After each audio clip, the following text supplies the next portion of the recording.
I guess I could see that happening now that you mention it. But it's really moral. Is it really morally acceptable to erase people's memories just like that? If you're really worried about morals, then maybe you should stop screaming boobies and doing perverted acts in this game.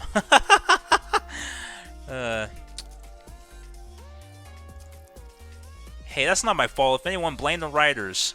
Oh my god, the fourth wall breaks. Jesus Christ. What is up, everybody? Welcome back to Moe Ninja Girls. So it's been a good while since I last played this. There was a period where I started kind of getting burnt out in this game, so I wanted to take a break from it for a while. So I was playing through the season pretty slowly. So it's not that I forgot about the series, it's just I didn't want to prioritize it personally. I wanted to focus on other things, so but we're back now finally, so yeah, this was a pretty interesting season. So taking that little break was I think was pretty good because now I'm actually excited to play the game again. So yeah, anyway. So we are on season 14 right now. I decided to skip right to the end for this one since since I think it was Enju and Nano in this season and we've seen them already, so I decided to go on the Nano route for this one because out of those two, Enju was the one I went for the most recently, so Nano is up next. But anyway, so we're going to get into the little recap here. Now, as per usual, there will be spoilers for anybody that hasn't played this far in the game. So if you don't want to see that, you can just skip through. But for everybody else, here we go. So I don't entirely remember what happened in season 13 that much. So some of these notes I took like months prior to this video, so I'm not gonna remember everything. But anyway, so to start things off, we come back immediately where we left off in season 13. Now, the MC's dad steps in to stand off against Kashin and Ryujin. Now, he shouts out a few insults at Kashin before throwing a small piece of rock at him. Now, while the rock did nothing to Kashin, it had a serious impact on Ryujin. Now, apparently the rock was a piece of the keystone keeping Ryujin sealed away for all those years. So he threw it at Kashin to trick him into knocking it into Ryujin's mouth. Now, with the three of them distracted, the MC's dad goes over to wake Yamabuki up. I guess she was unconscious from the previous battle, but yeah. So he wants her to draw something that can fly. So she quickly conjures up a flying carpet. Now it grabs all of them and carries them to the surface. Now the MC, he still wants to fight, but his dad is trying to tell him to pretty much pick his battles more wisely. So the dragon comes roaring into the sky. Now the MC's dad, he wants to go back to Daikoku village. So he tells Yamabuki to head there. But the MC, he sees someone on the ground waving. Now it turns out it's Nano. So the MC wants to bring her with them. Now they're getting ready to take off, but Kashin is standing right there waiting for them. Now he gives the order for Ryujin to attack, and the dragon starts charging up another wind attack. And he blows their carpet into the air. Now the carpet is about to disappear from that powerful attack. And Yamabuki is desperately trying to draw something else, but before she can finish, the carpet is gone. And then it sends them all plummeting to the ground. Now, as they're preparing for the worst, Yamabuki manages to finish her drawing, which is pretty impressive. I think she drew that in midair too, yeah. Now, she summons a giant pillow in the shape of a potato chip, and they all safely land on it. And it turns out the pillow can fly, so they start making their way to Daikoku village. Now, the pillow is very unstable. So with the dragon gaining on them, they have Yamabuki draw something else that can move a bit faster. So the MC decides to distract them while Yamabuki works on her drawing. Now, since I went for the Nano route in this one, I chose to neutralize Kashin. So the MC asks Nano if she can hit Kashin with an arrow. Now, she's willing to try, but with the unstable footing, it would be difficult. So she asks the MC to hold her steady while she takes the shot. Now, she makes her mark, but Kashin manages to stop it with just his finger. And he flings it back at them. And Kashin continues to taunt the MC, which upsets Enju. So she casts a lightning attack and it hits the dragon. Now, the attack didn't even hurt him as his scales contain lightning power as well. So Kashin has the dragon cast a more powerful lightning attack. And the blinding flash causes Enju to pass out. She almost falls over the edge, but the MC manages to catch her in time. Now the dragon swipes with his claws and manages to strike the MC on his back. Now he's bleeding pretty badly as he's pulling Enju up. And it's taken a lot of strength for him to stay conscious. And it looks like Ryujin can manipulate all the elements, so Kashin has him use a water attack next. And the MC uses his body to shield Enju. He's using whatever strength he has left to keep her safe. And she's still sitting there worrying about him too. Now with Kashin distracted, the MC's dad manages to get the jump on him, and he strikes Kashin with his sword. Kashin catches it with his hand and he pushes him back. Now Kashin commends him for his efforts, but the attack didn't do much to him. He looks at his right hand and just watches the wound heal. Now thinking he's won, Kashin still keeps taunting them. But then suddenly the wound on his hand reappears, emitting a red light. Now it turns out that the MC's dad coats his sword in a purification sake, and it manages to impair Kashin, but not for long.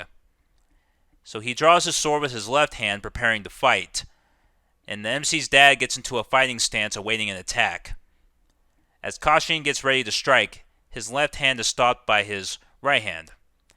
With no other options, he decides to cut his hand off.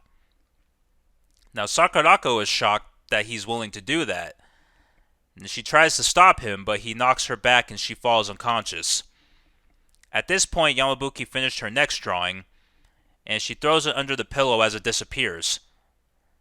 The new puppet turns out to be a popsicle, and it's much faster, so then the MC's dad jumps on and they fly off. As they're flying, Nanao wonders what's going to happen now. Now that they're out of danger for the moment, the MC falls unconscious. A few hours pass, Enju and Nanao go to check up on him, and his dad says he's still unconscious, but he expects him to wake up as he still wants to teach him some things. Enju and Nanao both ask if they could stay with him. His dad is really shocked by this, but he ultimately agrees. With him still unconscious, Enju and Nanao are shouting at him to wake up. He can hear their voices and he's wondering what happened. He wakes up to see them holding his hands, and they both start crying. He remembers what happened with Kashin and Ryujin, and he tries to get up in a panic. The girls just tell him to rest for now. And there's a whole dream sequence here where the MC pretty much has a lustful dream about Enju and Nanao. I kind of just cut most of that out because it wasn't relevant to the story, so... But anyway, the real Enju wakes him up, and he's having a hard time remembering what happened.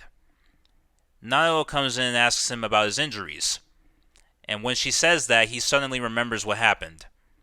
And once again, he tries to get up concerned about Kashin and the dragon, but Enju and Nanao force him back down. His dad comes in to check on his wounds, and it looks like they're already healing pretty quickly. And the girls are shocked by this, as there's no way wounds that deep would heal that fast. They ask him what could have caused it, but since he was asleep, he wouldn't know. I was expecting his dad to say something since he was the one tending to him, but he didn't. Oh yeah, I wrote that down on my note. Yeah, I was thinking his dad was going to comment on about that here, but he didn't, so I thought that was interesting. Now, my personal guess is maybe it had some... But before I finished reading through all this, my original guess was that it had something to do with Ryujin. I guess like his claws has some kind of powers that they don't know about yet, but As we get on, I realized I was kind of wrong, so we'll find out here in a bit. So the MC is still insistent on going to find Kashin, but his dad tells him to not be an idiot, pretty much. They need to decide what their next move is going to be first. So the MC walks into the living room and sees the rest of the NSC. NSC being Ninja Seeking Club.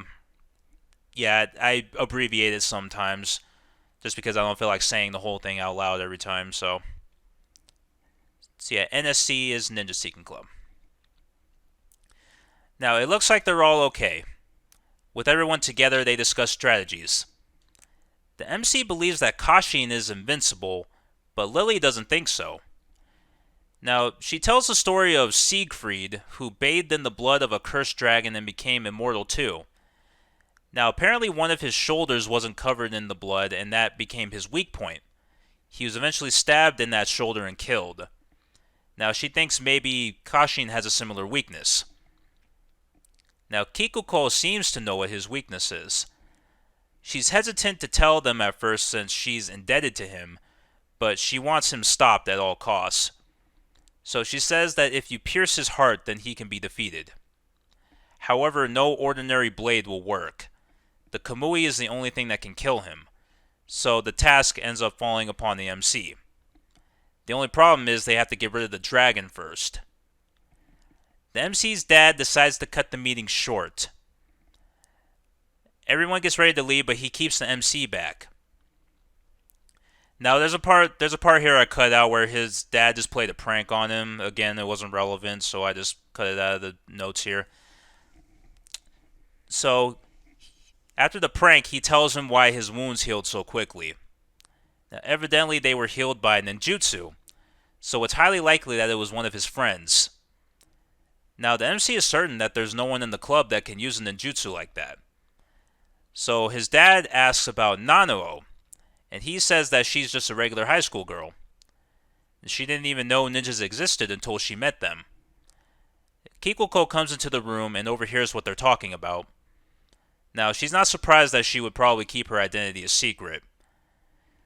Now, she says that long ago there was a clan in the village that left to pursue their own path. And that clan was known as Kashiwa, and that she could be a descendant of them. Now, the Kashiwa clan's abilities were very rare, so that put them in a bad position.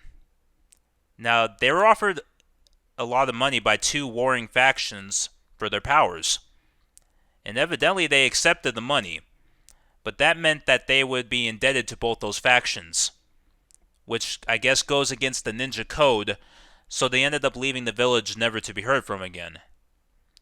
Now, Kikuko believes that the Kashiwa clan were actually set up. They lived in poverty by choice, so they wouldn't knowingly accept money from two conflicting clans. So she believes that someone started that rumor in order to drive them out of the village. So, with all this information, it wouldn't be a surprise if Nanoo was keeping her identity a secret. Either that or she isn't aware considering how long ago it was. Now, the MC asks if they should tell her, and Kikuko says that she probably deserves to know, at least. So, he waits outside while Kikuko and his dad give her the news. And then she comes out with a dazed look on her face. And she feels like it all makes sense now. She always knew that there was something different about her. She's never been able to keep many friends, as her abilities scared people away. So now that she knows the truth, she's not very happy about it. Given what happened to her ancestors, she thinks of it more like a curse than a blessing. Now the MC tries to convince her that that's not true. He wouldn't be alive if it wasn't for her. So after her grieving, she decides that she wants to learn more about her heritage. So she asks if he'll help her. He says he will, but then he suddenly remembers something. With Ronin ninjas, usually they have an assassin sent to kill them. Now that she's officially a ninja, she could have a target on her back as well. However, given that it was centuries ago, there probably aren't any assassins left that would know about her. So we fast forward a few days, and the MC is training by himself. Now he's still unsure if he'll be able to defeat Kashin and Ryujin. So Enju and Nanoo come running up to him. They explain that they want to test the limits of Nano's powers. She's unsure of what she's capable of, so they ask if he'll help out. He says sure, and they proceed with the experiment. So Enju charges her lightning and blasts him with it, and then Nano comes over and uses her powers. She asks how he feels, and he says a little better. Since it seemed to work alright, Enju goes in for another shock. Nano heals him again, but this time he feels like it didn't have as much of an effect as before. His mouth is too numb for him to say anything, and Enju proceeds to shock him a few more times. Realizing he's had enough, they finally stop for a bit. Enju thinks that since her abilities aren't strong enough yet, maybe she should try a different approach. They'll continue testing once the MC gets better. Hearing this, he leaps onto his feet and tells them he's not their guinea pig. And of course, Enju uses her callousness to manipulate the MC into further helping. So then we skip to the next day. Akari is worried about some people back home, mainly her mom. Since the barrier to the village blocks out radio transmissions, they have no way of calling anyone. Sai says that with her technology, she can bypass all of that and call Xena if she needs to. Since Xena is Akari's next door neighbor, they can at least check and see if her mom is okay. So they have Sai put the call in. Now they're able to get in touch with Xena, and she tells them that everyone is fine. Since Ryujin wasn't active for too long, the town didn't suffer too much damage. Before they end the call, the MC asks her if she knows a way to defeat Ryujin. She says there might be a way, but it's a risky play. If they happen to fail, then it could cost all of them their lives. The MC's dad hears them talking and promptly ends the call. He didn't hear what the conversation was, he was more concerned with someone tracking their call back to the village. The MC is upset because Xena was going to tell them how to stop Kashin for good. His dad is not convinced that he can beat him. And for a brief moment here, it kind of turns into a battle of who's the bigger pervert between the MC and his dad. So it was kind of dumb, so I just cut some of that out too. And then his dad tells him if he can land one punch on him, then he'll overlook the phone call. But either way, he wants him out of the village. Now the MC proceeds to charge him, but he evades the attack. After that, he tells him to leave. After they all leave, he clutches his side. Apparently the MC did get a hit off on him, and he smiles for a moment in admiration. And meanwhile, we cut to somewhere in the mountains. We see Sakurako and Kashin currently hiding. The dragon blood is starting to take over his body, and he pleads for Sakurako to kill him. Now she refuses, and for a moment he shows kindness. A moment passes and the monster takes him over again. He orders her to finish working on his artificial hands so they can proceed with their plans. Sakurako once again questions how she should handle the situation. A little while later, the NSC makes it back from the village. The city appears to be unharmed, which gives them a brief moment of relief. They head to Akari's house to meet with Xena. They can finally ask her properly how to defeat the dragon. She says that a divine beast like that can only be matched with the help of another beast of equal strength. The only other beast like that they've encountered is the nine-tailed fox. Now the MC says since the nine-tailed fox is a beast created for destruction, how would they control it? Xena says that with the help of Sai and the 3 divine treasures, it is possible. She pulls the MC, Akari, and Yamabuki out of the room to talk more privately. And she tells them that the 3 treasures are the Kamui, the Izumo, and the full moon fan. And then she goes into the story of how the fox was created. So the fox was created from the souls of 9 ninjas. And those ninjas were loyal to their village, but an act of betrayal caused them all to be executed. And their souls became dark as a result, and thus the fox was born. Now she tells them if they can appeal to the ninja's sense of duty, they could purify the darkness within their souls. The main problem they have is there's no one that can truly wield the full moon fan. So Xena asks Yamabuki if she might be able to do it. She's uncertain if she can do it, but she's willing to give it a shot. Now she's only ever really wielded a copy of the full moon fan, so wielding the real one could be a challenge. So anyway, Xena gives them a memory card, and the data on the card needs to be installed in Sai so she can combine the powers of the three treasures. Once they do that, she'll be ready to go. After this, the group makes their way to the cave. The MC notices someone peeking into the cave, and it turns out it's Hotaru. Apparently, she sensed the fox's aura and wanted to check it out.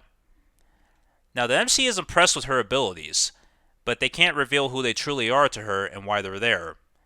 So he tells her that it's not safe and she should leave. And the conversation takes a turn and she ends up charging in anyway. Now, the group immediately races after her. As they're walking through the cave, Akari looks around deep in thought. And the MC wonders what's wrong. She says that it would be nice if they could find something that belonged to Tenge. And with the mention of her name, they all reminisce about the time they spent with her. Getting back on track, the group notices a bunch of ghostly shadows surrounding them. The MC gets ready to draw the Kamui, but Johnny jumps in ahead of him. He's brandishing that cheap fly swatter that the MC's dad used for that prank. That's what the prank was involving. He was trying to tell him like some philosophical stuff. As a joke, yeah. Okay, so Johnny has the fake fly swatter, and he begins swinging manically at the shadows, believing that the fly swatter is actually an ancient weapon. And the spirits begin disappearing, and the MC is questioning how. Now, Lily tells him that it's probably just a placebo effect. And this is interesting because this is the most confident Johnny has ever been. So giving him that piece of junk increased his confidence by that much. It's pretty funny. So he gets a little too excited and runs on ahead. Now they get to a fork in the path and the group decides to split up. And the MC's group finds Johnny and Hotaru standing in front of the Fox Shrine. And the other group catches up not long after. Now Hotaru asks what that shrine is there for, but they don't have time to come up with an excuse. The MC tells Enju to free the fox. Now she uses her lightning to open the shrine, and then the next step is to purify its soul. Enju can't keep the beast contained for very long, and eventually she runs out of energy. And the beast gets released from its seal. It looks around clearly hostile, but it doesn't attack. And the MC kind of gets taken aback for a moment at the immense power coming from it. They combine all the treasures into Sai, and she uses the Kamui to generate a ball of light. The MC takes the Kamui and aims the ball of light directly at the fox. When the light makes contact with the beast, the whole cave becomes engulfed in it. The light fades and they see the fox collapsed on the ground.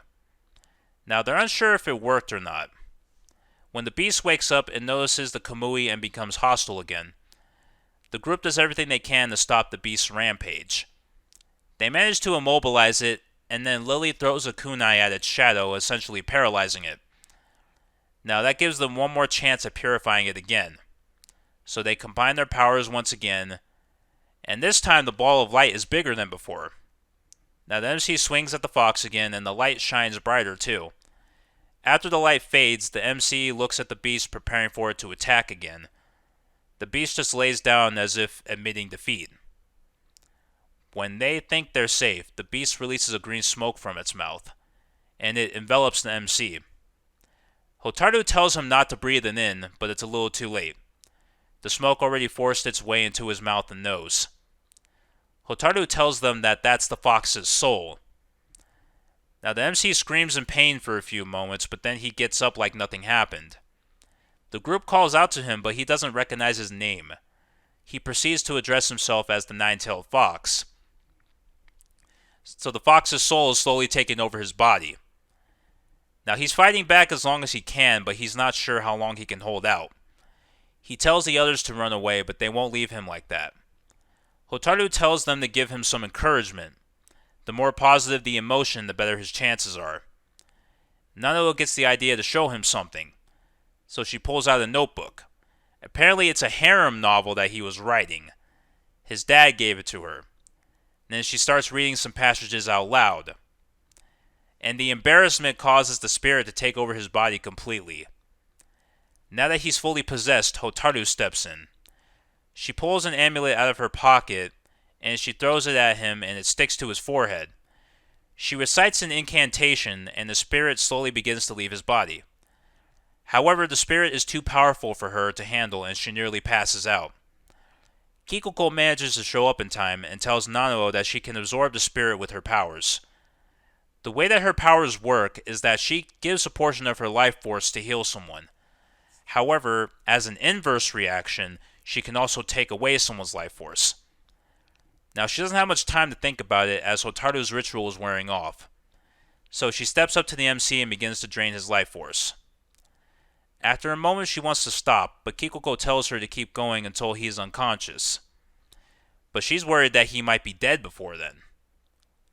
But he tells her not to worry about him. The moment she lets up even a little bit, the fox regains control. So she decides to keep going for his sake. And he's in immense pain, but he fights through it since he knows Nanao is struggling too. Nanao grips his hand tighter and then begs him not to die. She starts to drain his life force even faster now. After a moment, she begins to stop when she notices his body turn cold. Kikuko assures them that he's still alive, he's just unconscious. Enju asks if there's anything else they can do for him. And Kikuko says they've done all they could, the rest is up to him now. So we cut to the MC's dorm room, and he wakes up thinking that he's dreaming. He feels a dark presence with him, so he looks outside the window to see the nine-tailed fox. The fox is just glaring at him, but he doesn't feel any more of that malice like before. He asks it if they are inside his mind, and the fox just grunts in affirmation. He then asks that since he doesn't feel that hatred anymore, has it been purified now? And it gives another affirmative growl. With that, he tries to understand why it attacked them if it doesn't hate them. And the fox picks up one of his anime DVDs with its tail and throws it out the window. The MC then asks if it's mad because he's an otaku. It then gives another affirmative growl and then proceeds to destroy everything in his room. Apparently it says that it'll join them if the MC gets rid of all his otaku stuff. Obviously he refuses to do that, and it turns into a big argument. The MC pauses for a moment and lets out a deep sigh. And he turns to face the fox again. He knows that the fox isn't evil, and joining up with them would be a lot better than being stuck in there. So he asks if it'll come with them, and then he holds his hand out. And the fox hesitates for a moment, but then puts its massive paw on his palm. And after that, the room they were in fades away. The MC wakes up to see Nanao sitting right there. He asks how long he was out for, and she says not very long, maybe a few minutes. He slowly gets to his feet and he sees Enju standing there. Now she asks if he knows who she is. And he tells her that she doesn't have to worry, he's still himself. And Nanao isn't convinced, so she wants to test him. Now she asks him an anime question, to which he gets right, which apparently was enough to convince her. Now Kikuko comes over and asks what happened with the fox. As she says this, the fox starts waking up too. And it leaps up with a massive roar, causing everyone to tense up. And the MC assures them that it's on their side now, but they're still cautious. Hotaru is the only one brave enough to walk up to it. She senses its power still, but there's no hatred anymore. She asks if anyone wants to pet it, and they all agree out of curiosity. The fox is a little agitated, but it doesn't attack. The MC goes in to pet it too, but it still has some animosity towards him. Now that everyone has had a chance to calm down, Enju asks the MC what their next move is. The MC says that the only thing to do now is prepare for Kashin to show up. As they leave the cave, they notice that the fox doesn't seem to be feeling well. They ponder over what could be the problem when Xena shows up. She's impressed that the mission went well. As she looks at the fox, she feels that it's lost some of its power. She moves in closer to check its breathing, and she concludes that it's out of energy. Now the MC predicts since they didn't get the purification the first time and it possessed him, that's what caused it. Now Xena doesn't think that that would have been enough to deplete all of its power. Then the MC remembers that Nanalo drained the life force from it, so that's the best answer they can come up with. Nanalo makes an attempt to heal the fox, but since she used a lot of her powers already, she nearly passes out. Xena tells them that Sai should have some data on the fox stored in her mainframe. They can use that and make their best judgment. With that, she begins to leave as she has other obligations, and she asks Lily to come with her. She tells them to meet in Kuzuryu's office when they're done, and they can discuss what to do next. So the MC has Sai look into the data, and she finds that the shrine that the fox primarily comes from, the favorite food there is deep-fried tofu. Now she hypothesizes that maybe feeding it deep-fried tofu will restore its energy. And Hotaru happened to have a burger made with deep-fried tofu on her. They sell them at that same shrine. The MC gives the burger to the fox and it scarfs it down. Now the fox wants more and Hotaru still has a few left in her bag. It tears through the bag and eats the rest of them. Once it finishes, it lets out a massive roar accompanied by flames, and the group looks on in amazement. Elsewhere, we see Kashin, Sakurako, and Ryujin by a lake. Ryujin is by the waterfall waiting for Kashin's orders. Sakurako looks at it and comments about its immense power. Kashin is laying right beside her in pain from his arm. She tries to tell him that they should just forget about the dragon and run away together. Now he looks at her with contemplation but also fear. A moment later he screams out in pain as the monster takes over again. He tells her that immortality is all he cares about and he would never give that up for her. And he leaps onto Ryujin's back. He pulls Sakurako up and they all head for the school. Back at school, they meet in Kuzuryu's office as requested, and the MC's dad is there too, and he tells them that Kashin is already putting his plans into motion. He knows that he's on his way to the school. He's confident that he already knows about the fox, so the element of surprise is out the window. He asks the MC if he knows what to do, and he tells him that he just has to ride on the fox's back and beat Kashin, which is a little easier said than done. So the MC walks out to the forest where the fox was waiting. He asks the fox for his help, and it roars, I guess, in acceptance. They get ready to leave when the rest of the group comes running over.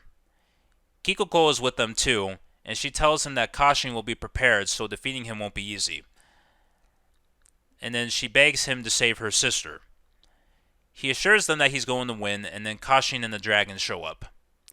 Kashin looks down on them from the head of the dragon, taunting them. He sees that the fox is with them as well, as he predicted.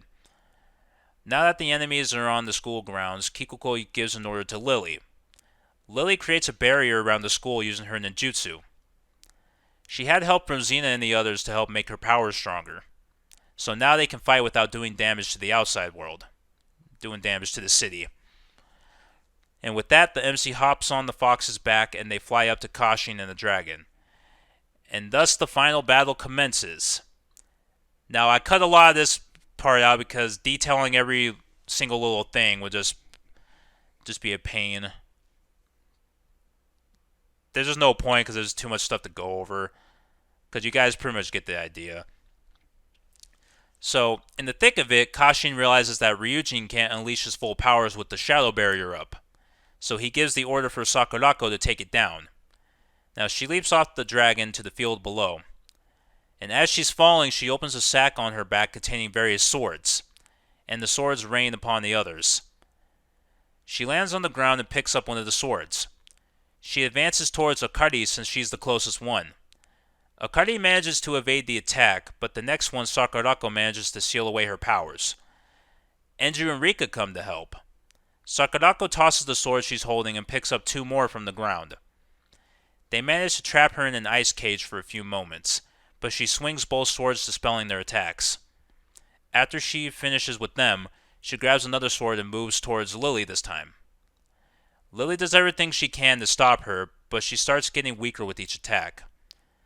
Sakurako uses that moment to swing at her, but Lily gets pulled out of the way at the last second by Kikuko. And Kikuko tells her that she'll handle the rest. And then most of their battle consists of a lot of arguing. Now the MC looks down at them concerned. While distracted, Kashin manages to get a hit off on him, knocking him off the fox's back. The fox manages to catch him in time. They fly back up to confront Kashin again. After another lengthy confrontation, Ryujin is able to conjure up a devastating attack. The attack destroys the barrier as well as completely depletes the fox. Nanako uses her powers in an attempt to heal the fox. Now that the barrier is broken, the dragon can release its full power.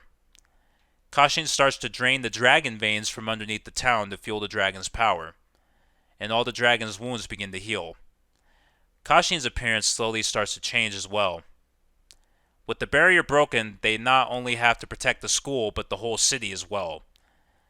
Kashin flies down to break up the fighting sisters.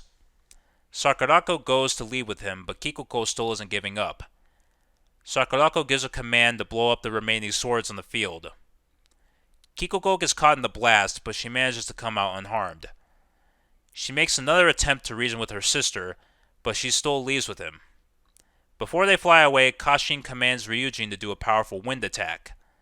The fox manages to work up enough energy to shield everyone in the barrier before the blast hits them. When the dust settles, everyone appears to be okay. The fox has mostly used up all its power at this point. Nanako makes an attempt to heal it, but she is about at her limit too. She feels that if she can't heal, then she won't be good for much. Hearing this, the fox shakes her off as a way of protecting her. It stands up as to say that it's fine. Now that everyone is okay, they need to figure out which direction Kashin went. They see some storm clouds off in the distance. They all hop on the fox's back and chase after him. They see the dragon's tail in the clouds. Since the dragon can heal from the earth, their best bet is to hit him fast and hard. So they go in for the attack when Enju stops them. She notices on the ground a temple filled with tourists. Nanako says they should split up and try to evacuate the people. Yabuki prepares some puppets for a situation like this. They all get off and leave the MC to fight Kashin once more. After another intense battle, it almost ends in defeat again. The dragon goes in for a bite attack, and they have no chance of dodging it. The fox shakes off the MC in an attempt to save him, and he falls down to the pond below. The fox comes crashing down into the temple. The MC, Nanako, and Enju stand over the fox dumbfounded. With the fox nearing death, they aren't sure how to save it. The fox closes its eyes for a brief moment, then it wakes up again. A bright light begins emanating from it. When the light disappears, the fox has transformed and appears to be much stronger than before. With renewed confidence, the MC and the fox fly up to confront Kashin once again. The fox can absorb the dragon's attacks now. Seeing this, Kashin is pretty shocked at first. Realizing that the tables have turned, they proceed to make an escape. The dragon flies down and snatches up Kikuko in his mouth before flying away. The whole group jumps on the fox and then they chase after him. They follow them to Inari Shrine. The dragon is draining more of the dragon veins from there. The dragon lands on the ground and Kashin gets off. He makes his way to the main hall of the shrine with Kikuko in his arms. He commands the dragon not to let anyone pass. The dragon proceeds to start destroying the buildings, causing the tourists there to scatter. Realizing what he's planning, Sakurako jumps off too. She asks him if he intends on using the sword that's there. The sword apparently used to belong to him. With his soul consumed by the darkness, if he uses the sword it will destroy him. That's the reason he brought Kikuko. He intends to use her as a sort of offering. She was almost a sacrifice at that shrine, so he believes the sword will react to her presence. He rips off her eye patch, revealing a bright light underneath. He points her head at the door and then calls for the sword. The sword flies out of the shrine and he can wield it once again. Meanwhile, the NSC notice that there are still tourists at the shrine. The dragon is still throwing debris around. The fox flies down and creates a barrier to protect the people. The people there mistake the fox to be the spirit of the shrine, Inari. The dragon's roar brings the group back to reality. The fox flies back up in the air to keep the tourists from getting hurt. The dragon follows after them. The MC asks Kashin what happened to Kikuko. He says she's asleep at the shrine for now. Since she's not with them, he has no reason to hold back now. Kashin starts reciting a prayer, and the sky begins to turn black. Miasma begins to fill the air as well. The dragon begins to charge and attack and fires at the group. The fox absorbs all its attacks before going in for a direct bite. The dragon can't heal enough from the fox's onslaught. Thinking that they've won, the group doesn't realize that Kashin is right below them. He replicates the MC's ninjutsu and strikes the side of the fox with the sword. Most of them start falling to the ground. Yamabuki makes something to catch all of them. The MC, Enju, and Nano are the last ones to fall off. The MC casts some wind jutsu in an attempt to cushion the fall. As they're falling, they see the fox and the dragon falling right next to them. The MC attempts to reach out to the fox, but both the fox and the dragon get swallowed up by a bright light. After that, they're both gone. The three of them manage to hit the ground unharmed. Based on their surroundings, they're not at the shrine anymore. The MC asks where Kashin ended up. They hear his voice from above them. He's floating to the ground carrying Sakurako on his shoulder. He's still ready to fight, so he draws his sword. The MC draws the Kamui as well and charges at him. Kashin has his sword pointed at the ground and uses a spell to shake the ground. The MC falls down and he's starting to lose more of the confidence that he gained before. He realizes that the move he used again was also one of his, so he asks him why he knows how to use the same spells as him. Now Kashin tells him that the sword he's using is also a Demon Slayer sword. Their origins are slightly different, but they were created for the same purposes essentially. The difference between the two is Kashin's sword chooses its master, and it chose him a long time ago. Now, since they have two swords of equal power, it now comes down to who can outsmart the other. So Kashin starts to charge up a lightning attack. Now the MC realizes that it's the same power as the dragon. Now being shocked by Enju so many times, he's built up a tolerance to the lightning, so he leaps right into the lightning field. He gets ready to plunge the Kamui into his heart, but the lightning becomes too much for him. Kashin gets ready to attack, but then something starts happening with his hand. He can't seem to raise his sword up. When he sees this, the MC remembers that his dad cut him with the sword coated in purification sake. Now he remembers him talking about replacing it with another artificial hand. So he realizes that his hand isn't real. So he cuts off Kashin's hand, and in the midst of the confusion, he drives the Kamui into Kashin's chest. Now it seems like he's won, but then Kashin gets back up, and his wound starts healing and he begins transforming. And with this, he has finally become the monster. And that is where we're at now. So we're going to kind of see more of Kashin's transformation here. The dude is one ugly SOB too, so it's going to be interesting. So now we're going to see the final battle and see how they come out of this alive. So let's get into it. Okay, so here we are. Season 14, Chapter 10, the final battle. So let's see what happens here. Alright. Okay. Kashin's right shoulder grows rapidly while his hair illuminates his surroundings with bolts of purple lightning. Ah! He opens his mouth wide, exposing his fangs, and lets out a scream into the sky. Fwah! He swings the Rasetsu through the air. Yeah, Rasetsu, that's his sword. And the impact alone is enough to send me flying backward. Uh-oh. Okay, so there's the artificial hand they were talking about, yeah. Mitsuge! Are you okay? Stay back. No, we're gonna need some healing after this. Yeah, since we're on the Nano route, we're just doing Nano choices. Although I think I maxed her out already, so I could go for another choice if I wanted to, but for consistency, we'll stay with Nano.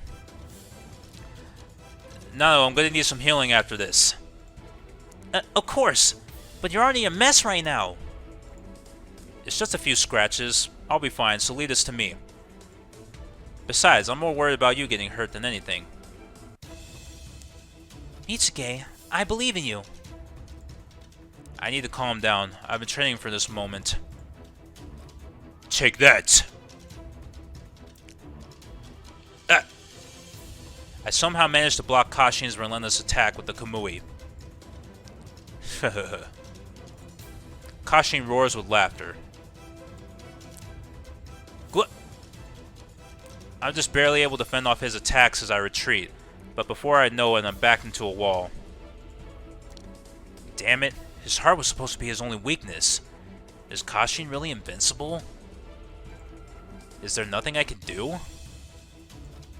That's when... Mitsuge! Hag? The old hag hobbles over, dragging her feet. Kashin. The hag's expression is stricken with pain as she witnesses Kashin's monstrous form. Don't move, Kikuko. Sakurako? The silver blade is pointed at the hag's neck. You should have stayed at the Inardi Shrine, Kikuko. You had your chance. Sakurako, kill her. What? But... Must I repeat myself? Kill her! Kashin, you piece of... I tightly gripped the Kamui and charged forward. You're seriously asking Sakurako-san to kill her sister? You make me sick. Oh yeah, we've been maxed her out. Okay, so I think this season was... this chapter was pretty long. I think it was like 14 parts or something. Yeah, holy shit, okay. Well, I got enough story tickets to go around for this one, but it's gonna be a long one, so hopefully you guys strap in. Hopefully you guys have your necessary refreshments. Oof. I desperately knocked Kashin back. Gah! The rage blurs my vision, and all I can see is Kashin. Do you really think you can defeat me in such a state? Shut your mouth. Sparks fly into the air and as clash with two Demon Slayer swords, the Kamui and the Rasetsu. We press together, desperately exchanging blows with our swords. I won't back down. I won't let you win. This is it. I close the distance. Interesting. It seems you are able to unleash your full potential through anger. But that's still not enough to defeat me. I am immortal. He's right. Piercing his heart wasn't even enough to kill him. Uh-oh. His right shoulder! Huh? Aim for Kashin's right shoulder. That's where his second heart is. Sakurako, you traitor! While it could be a trap, I don't have any other choice but to trust Sakurako. I swing the Kamui at Kashin's right shoulder. Ah! And I cut into the mass of overgrown muscles. What? Kashin screams in agony. I place all my weight into both arms, forcing the blade deeper inside. Just a little more and I should be able to reach his second heart. Uh-oh.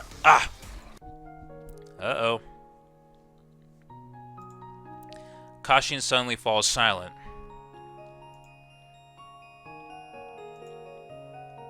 Mr. Hiraya. Huh? Kashin speaks to me in a soft, kind voice. Taken by surprise, I freeze in place. Sheath the Kamui. I'll come back to my senses. There's no reason to fight anymore. Seems a little sus, but whatever. It's too late for that. I can understand your disbelief. I apologize for all the trouble I caused. Kashin smiles at me, There isn't even a hint of wickedness in his voice. I must have absorbed too much of the Ryujin's miasma. Ever since that moment, I was under the Ryujin's control. Think back to when your lives were in danger. I saved you all and stopped you from putting yourselves in harm's way. Why would I do something like that if I were truly your enemy?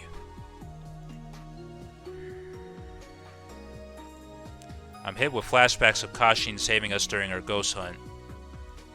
He helped us at the school festival before that, and he even returned Tenge's full moon fan to us. Mr. Uraya, could you take the Kamui out of my body? Can I really trust him? Don't! You must deliver the final blow! What? All the real Kashi never wanted was to die. He never begged for his life. The man before you has been poisoned by the Ryujin's curse. Sakurako, you wretch! Kashin's expression instantly darkens. I promised Kashin I would, but I just couldn't do it. Please, end Kashin's suffering. Shut up!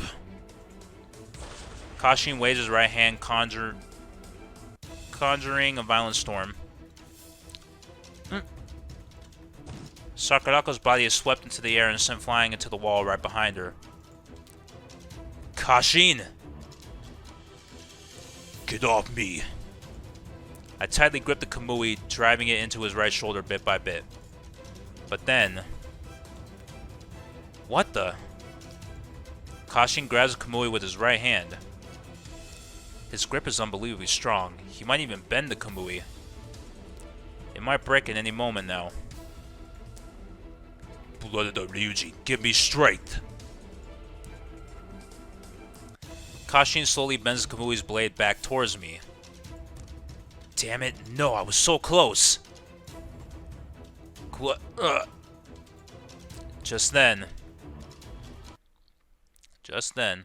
Okay, it seems like all the parts are really short, so this might not be as long as I'm thinking it will be.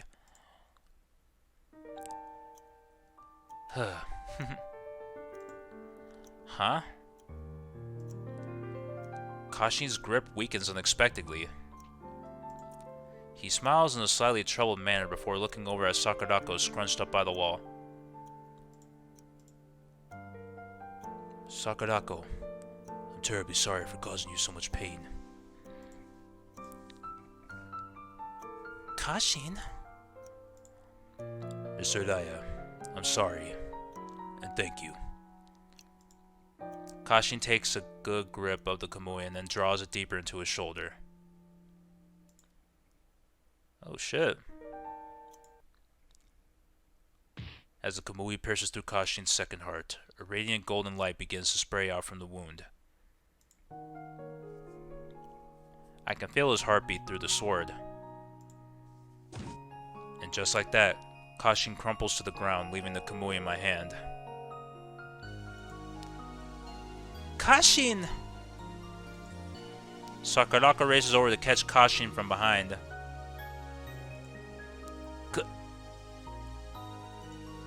She gently lays Kashin on the ground. Kashin! Kashin! Kashin smiles gently at Sakurako as he affectionately rubs her cheek.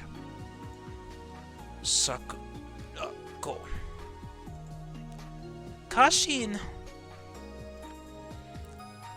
Don't cry. Kashin wipes the tears running down her cheeks, then places a hand over hers. Sakurako, you're finally free. Please, live your life and find happiness. His hand falls to the ground. Kashin!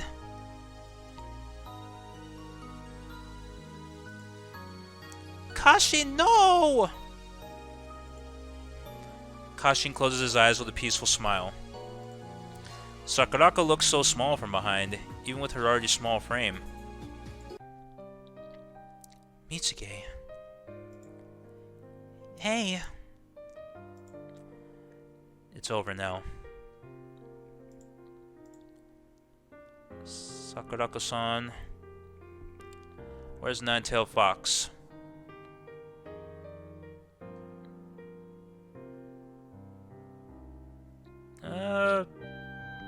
Cares about Sakurako. See how she's doing. Sakurako-san. But before I could get another word out, someone gently placed a hand on my back. Oh, there was no choice. So I unintentionally picked another choice there.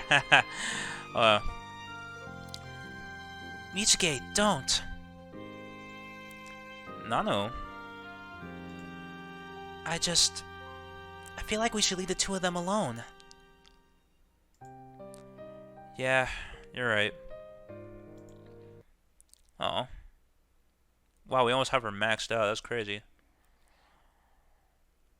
Okay. Kashin, just who were you? Do you really want to know? Hag. Our story is a long one, so I hope you're ready. Yeah, I'm ready. The hag's eyes suddenly become glassy as if she were looking elsewhere. Long, long ago in a small mountain village, twin sisters were born. But when they were just little children, the village was hit with a terrible drought. The superstitious villagers decided to perform a ritual to make it rain. They would offer a pure maiden as a sacrifice to the Ryujin, the deity of the weather, to make it rain. A human sacrifice? Yes, and the one chosen to be sacrificed was a younger twin sister. That was me. Wow! Okay, so we're gonna see her without her eye patch now, okay. Well, I'm scared. Kikoko. Sakurako, what are you doing here? I'm here to save you. Come on, let's go home. Okay. Right as Sakurako takes me by the hand. Uh-oh. A loud roar rocks the land, shaking the trees.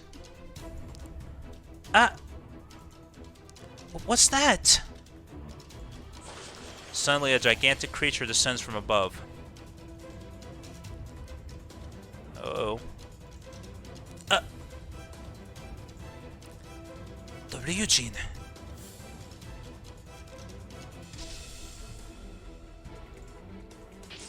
The dragon swings his claws down at us as we stand petrified.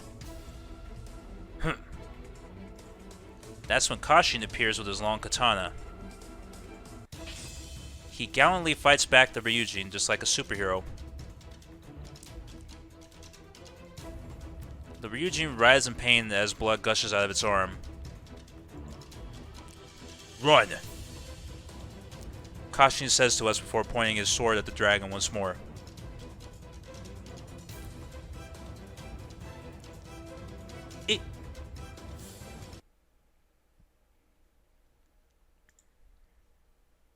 Alright, now I gotta use story tickets here. Are you okay? Just as Kashin takes his eyes off of the Ryujin. The dragon's arm slips past Kashin's sides, heading straight for Sakurako and me. What?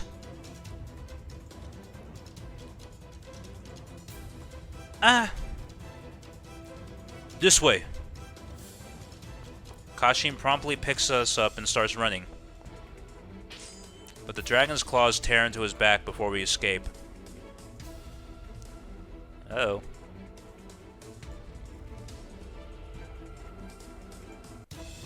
Damn it. Kashin collapses to the ground, blood gushing out of deep wounds on his back. But he struggles to his feet.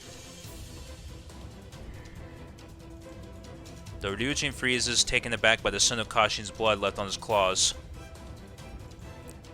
Then the dragon looks right at Kashin with curiosity. Yes. Fortunately, I'm just like you. Kashin's wounds heal in the blink of an eye, as if he was never hurt in the first place. After sheathing his sword, he picks us back up, turns his back to the Ryujin, and leaves.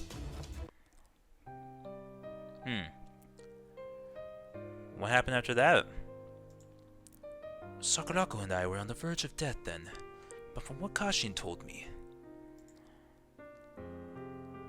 Sakurako and I lose consciousness after Kashin escapes with us in his arms.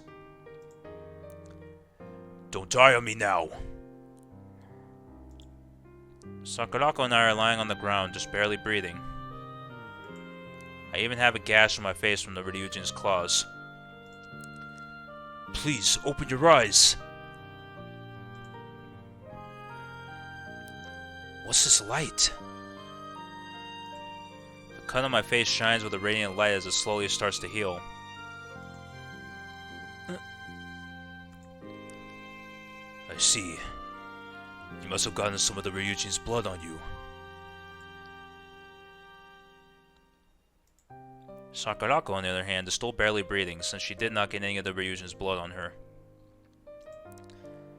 She won't last long. Kashin cuts his hand with his sword and holds it over Sakurako's head. Please wake up. Oh, so that's kind of how they became immortal. Yep, okay, that makes sense now. That's why they're so old. Blood of the Ryujin running through my veins. Please, save this girl. The blood runs down his arm and drips into Sakurako's mouth.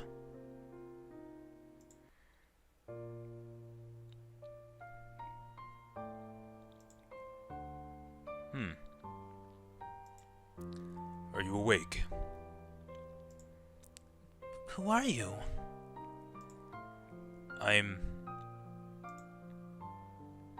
call myself Kojiro Kashin nowadays. I've been wandering for the past 1,000 years. Wait, what? I came to this country over 1,000 years ago under orders from my emperor. My mission was to get a hold of the Ryujin's blood. The Ryujin's blood? Yes, his blood grants immortality. That's why me and my companions were after it. But the Ryujin was too powerful, and we lost. I should have died then. But I was covered in his blood, making me immortal. After 10, 50, even 100 years, I still look the same as when I fought the dragon. Eventually, my friends and loved ones grew old and passed away. I lost a place to call home, so I've been wandering these lands ever since. Kashin's face is stricken with sorrow as he speaks. He contemplates his destiny of eternal loneliness. What are your names?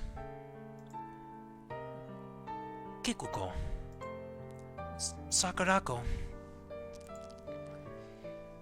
Kikuko, your village offered you to the dragon as a human sacrifice. There's no going back now. What? What about me? You would be the next in line to be sacrificed. Besides, I've given you the dragon's blood. Huh? Why? There is no other way to save you. I'm sorry. Hate me if you want. You can try to kill me even. Wait, so... does that mean we're immortal too? Yes. Let me protect you. It's the least I can do to atone for my sins. Ah, interesting. Okay. Yes.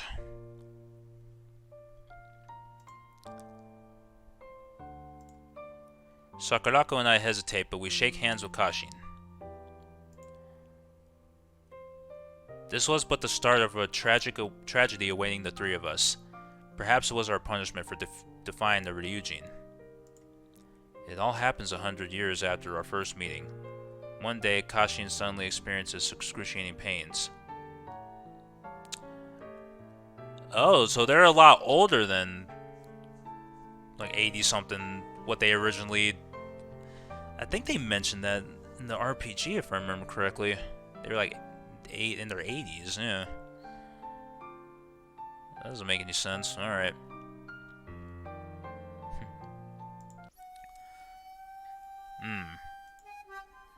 Kashin, what's wrong? Out of nowhere, Kashin clenches his fist and punches me.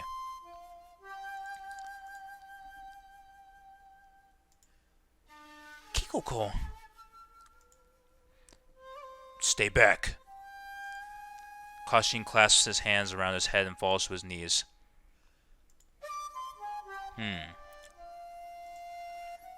Kashin, what's wrong? No. This isn't what I want. Stop! Sorry, Kikoko.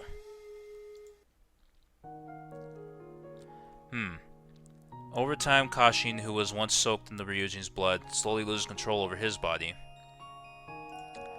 Once in a while, he is overcome with the urge to destroy.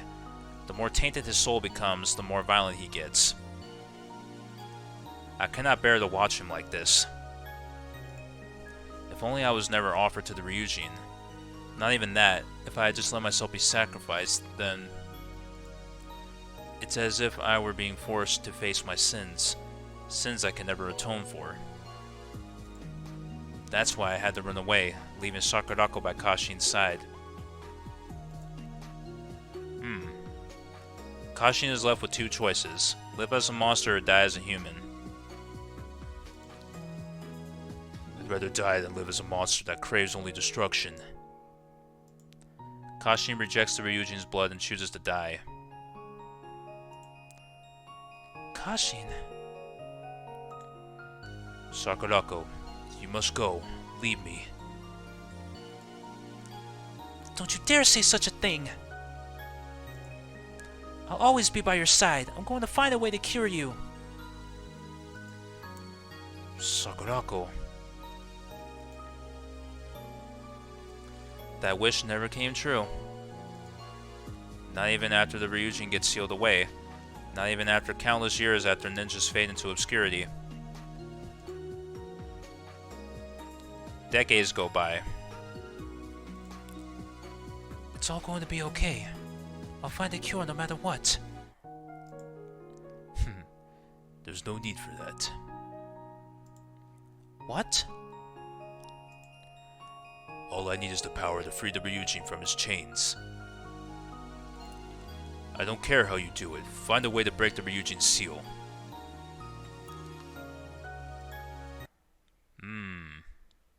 Okay.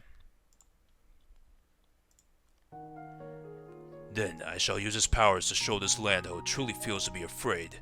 Who are you? Where's Kashin? Kashin's lips curl into a malicious smile. This is the real me, blessed by the powers of the Ryujin. I am Kojuro Kashin. The hero who saved Kikoko and Sakurako is no more. This new personality, an immortal monster born of the Ryujin's blood, is now in control.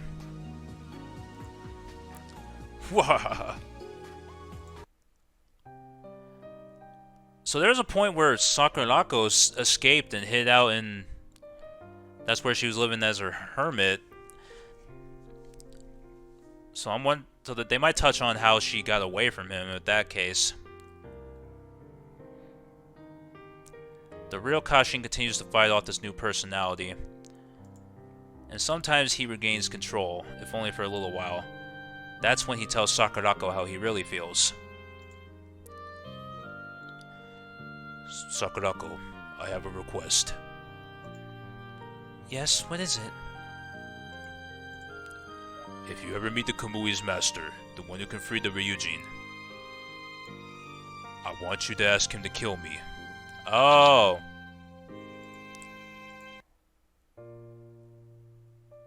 That's about all I know. The man sure left a lot of work for us, that's for sure. Dad? What are you doing here? I came to help you clean up the mess. The Ryujin, the Nine-Tailed Fox, ninjas. There are a lot of things you'd like to keep secret from the public, correct? Yeah, but it's a little too late for that, don't you think? Not necessarily. What? Xena walks out of my father's shadow. Obnu, be prepared for moments like this. Xena points at the radio tower before us. It's one of the most popular tourist spots in town. We can use it to erase the memories of the townspeople. Erase their memories? The other members of the Ninja Seeking Club are already at the entrance of the radio tower when I get there. Oh, Mitsugay! Akari, I'm glad you're alright. What happened to the Nine-Tailed Fox and the Ryujin? They're right here. Sai unfolds the cloth in her hand. What am I looking at? Obnubi made a copy of the Beast Seal Scroll. I sealed both of them in here. Wow, you could have at least told me about that before we got here. Sai, have you finished hacking the system? I don't think that was my Xena voice, no. All set. Excellent. Here. Xena passes Sai a memory card. Next, we're going to release radio waves to erase everyone's memory. But don't worry, these radio waves have no effect on ninjas, so you all will be fine. But hold up. What about all the pictures the tourists took of the Ryujin at the shrine? Of course, they won't disappear, but I am confident that we'll be able to prevent the situation from getting out of hand. These eyewitness testimonies will be considered to be urban legends, similar to when people witness a UFO in a major city. I guess I could see that happening, now that you mention it.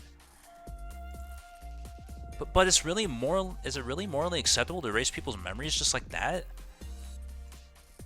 If you're really worried about morals, then maybe you should stop screaming boobies and doing perverted acts in this game.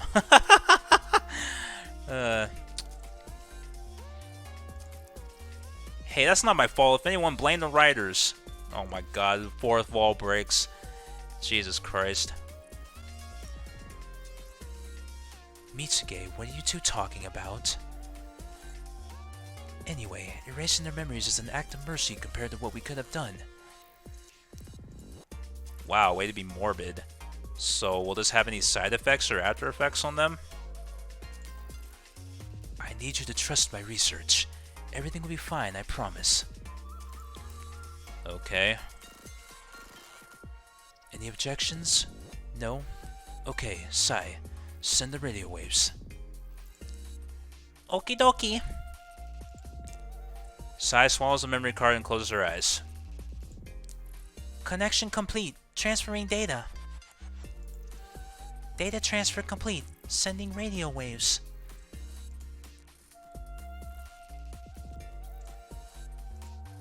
Complete. Ending sequence. Okay, we're done. Wait, what? That's it? I saw a quick flash of light, but it didn't look like anything happened. It worked. The memories of the townspeople have been overwritten. The heck? What am I doing here? Johnny. He's just an average high school student, so he's been affected by the radio waves. Seriously? Johnny studies the ninja fly attacker in his hand. Why the heck am I holding a fly swatter? Eh? Johnny tosses the ninja fly attacker on the ground. That's funny. Alright, next one. What? You gotta be freaking kidding me. Huh? What's wrong? I'm just surprised you would do that. While it may have been a fake sacred treasure, Johnny had still been obsessed with it. Never expected him to throw it away so easily.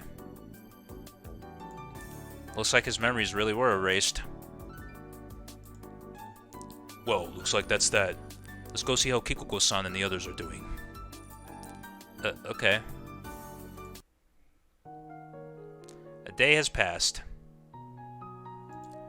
The Ninja Seeking Club and the Hag all gather in their secret room. Akari got everyone together to celebrate our victory so we could try and put all this behind us. To our victory! Cheers! Cheers. Kanpai. It's not just me. In fact, Akari's the only one in the group that's in a good mood. Of course, we should be happy that we were able to seal the Ryujin away and bring peace back to the city. But Kashin... did it have to have ended like that? Was there really nothing we could have done to save him? I understand how you feel, but there was nothing we could have done. The old hag sitting by my side says in a gentle voice. Where's Sakurako-san, by the way? Oh. She's gone. Sakurako gazes at the school alone around the time our party starts. Only the dreary autumn breeze drifts by.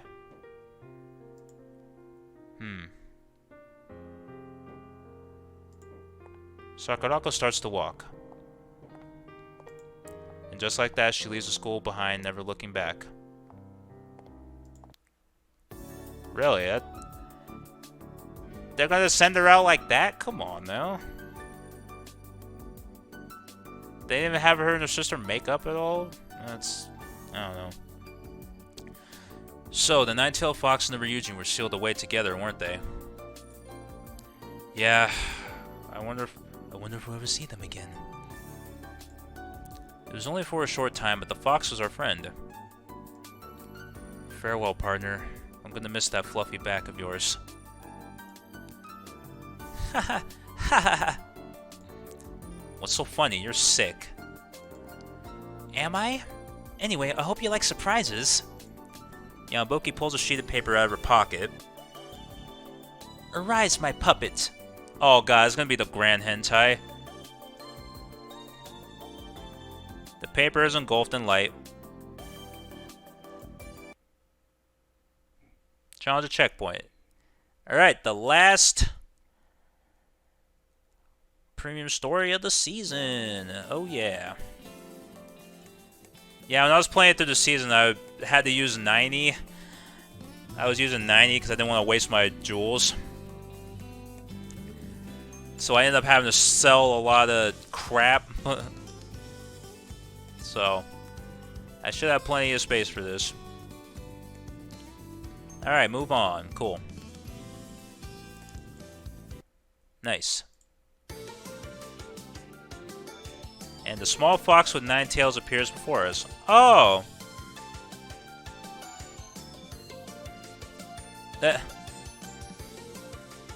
Wait, is this little guy... The Nine-Tailed Fox?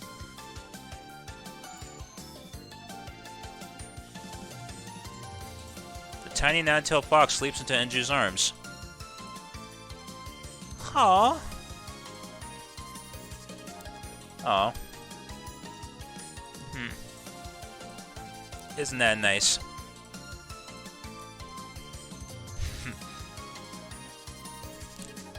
Wait, hold on. Are you really the Nine-Tailed Fox?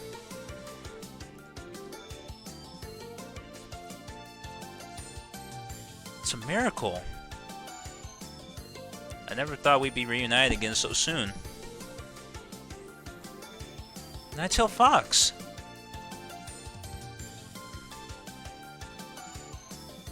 It's me, your master, Mitsuke.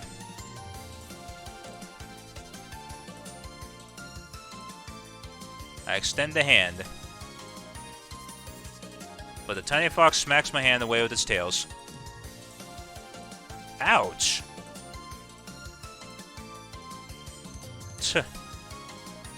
What the? You little punk. Tch. nine-tailed fox buries itself in Enju's cleavage and playfully gnaws on her hand. Aw. Aren't you sweet? Aren't you a sweet little devil? You little rat! We fought together, have you no loyalty?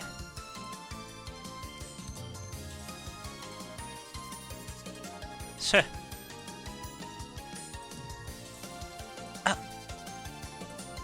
The nine-tailed fox rubbed his face in between Enju's breasts and lets out a cry of great delight.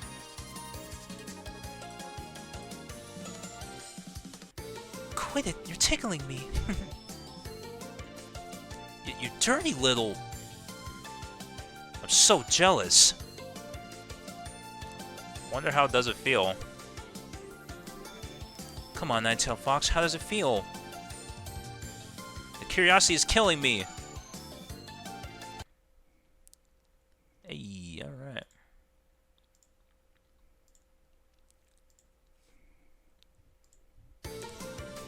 Wow, Mitsuge, I just cringed so hard I need to see a chiropractor.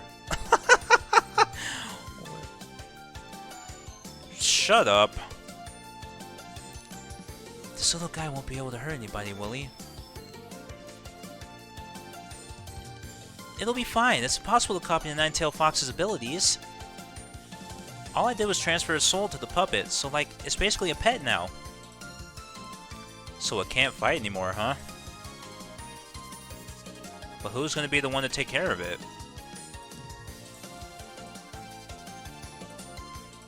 It's not cute, it's probably dangerous. Guess we got ourselves a mascot. This one? Looks like we've got ourselves a mascot. Yeah, you're right. A cute one to boot. Nanoa reaches out and the nine-tailed fox lets her pet it. It's so cute. I just want to take it home with me. Oh, yeah? That's great. Not on my watch. That's when Fu leaps out from Miyu's head and glares at the tiny nine-tailed fox. Take that smug look off your face. Listen here, this game already has a cute mascot character, me. I need you to understand that and know your place, which is to make me look good. Tch. The tiny nine-tailed fox leaps out from between Enju's breasts at Fu. Yeah. Two tiny creatures then roll off Miyu's head and onto the floor. Get off me! Fu desperately struggles to get the nine-tailed fox off of him.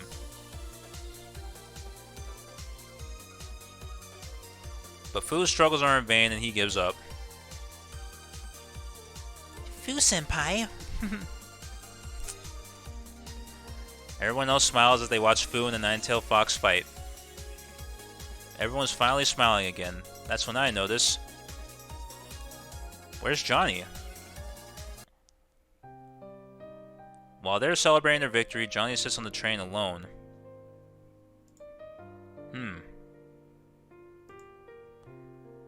There's something missing. It's calling me. But I can't remember what that something is. Johnny looks out the window. Another train happens to be running parallel to it. Oh, something on the train? Or someone?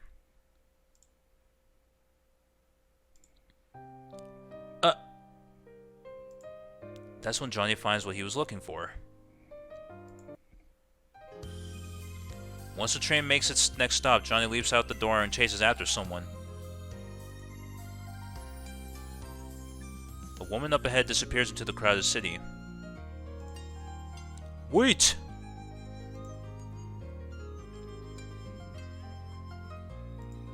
Johnny goes around the narrow alley corner to find a stone staircase going up the slope. He looks up. There she is. Johnny suppresses the urge to run and slowly climbs the stairs. The woman begins to descend the stairs in his direction.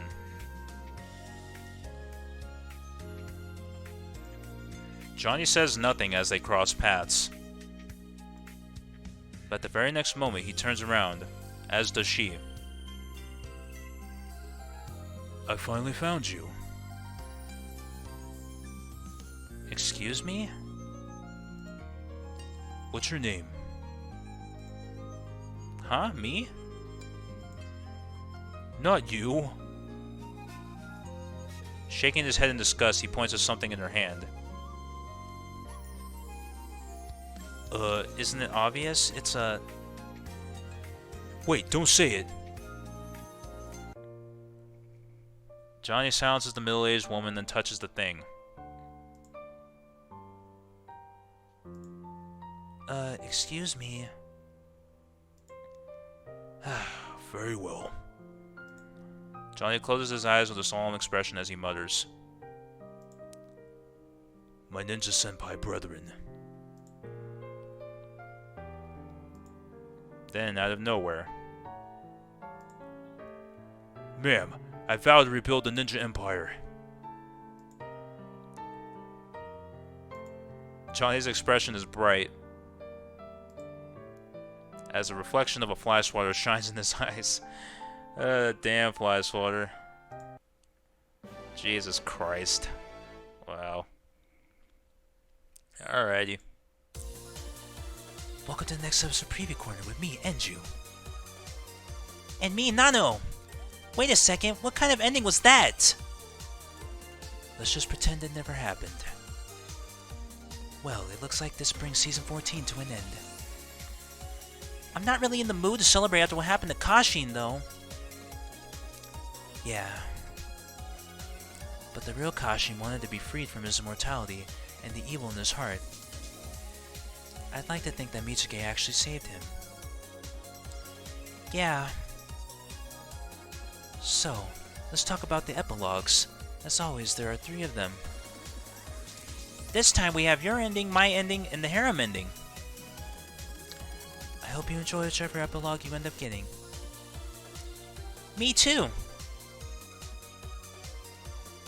Until we meet again next season.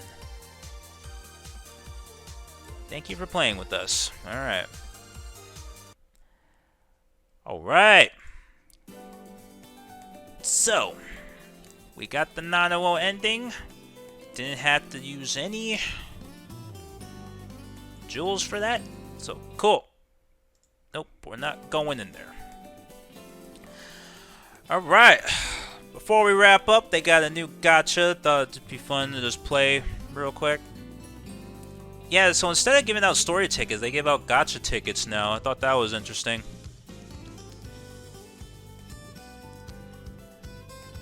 Let's see what we get. Junk. Of course. Why am I not surprised?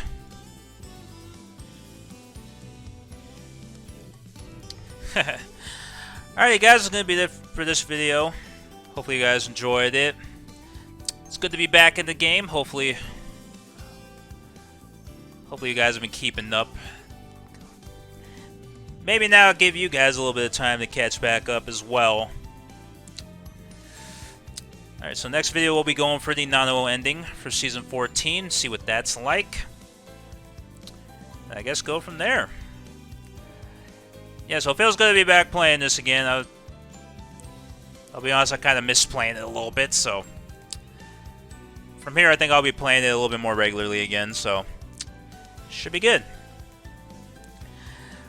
Alright, guys, that's going to be it. Thank you all for watching. If you enjoyed it, you can let me know by leaving a like or telling me in the comments below. Subscribe for more, and I'll catch you guys in the next one. Alright, peace.